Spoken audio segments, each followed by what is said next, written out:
YouTube ফেসবুকে ঢুকলেই শুধু ভাইরাল সিদ্ধ ডিমের মেয়োনেজ রেসিপি।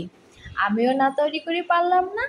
এই রেসিপিটা আমার এত ভালো লেগেছে যে বলে বোঝানো যাবে না। এই রেসিপি এত বড় বড় শেফরা শেয়ার করেছে, আমি আসলে বুঝেই উঠতে পারছি না মেন রেসিপিটা কার। তো যাই হোক, কথা না বাড়িয়ে রেসিপিতে চলে যাই।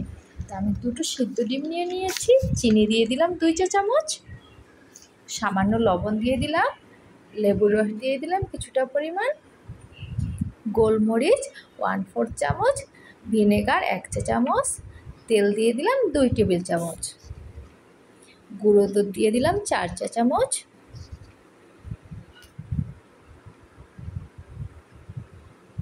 পানি দিয়ে দিলাম 3 টেবিল চামচ। সবগুলো দিয়ে এবার একসাথে আমি এটাকে ব্লেন্ড করে নেব।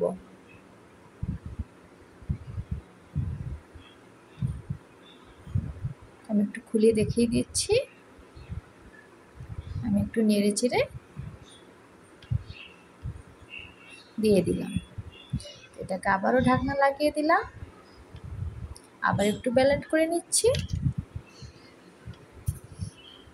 আর সিদ্ধ ডিমের মেয়োনেজ করাটা কিন্তু একদমই সহজ।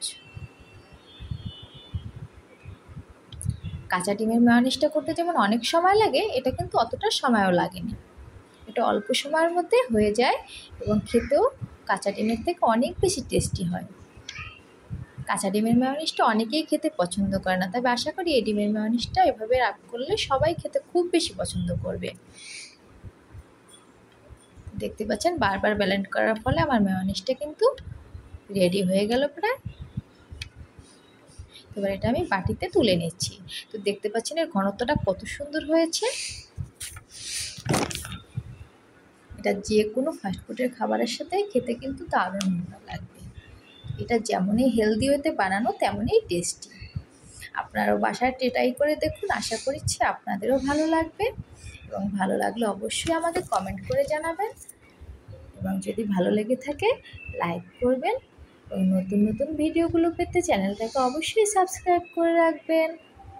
এতক্ষণ সবাই ভিডিওটা ধৈর্য সহকারে দেখার জন্য সকলকে আমি অসংখ্য ধন্যবাদ জানাচ্ছি।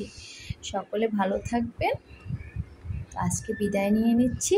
আজকের ভিডিওটা এ পর্যন্তই। টাটা।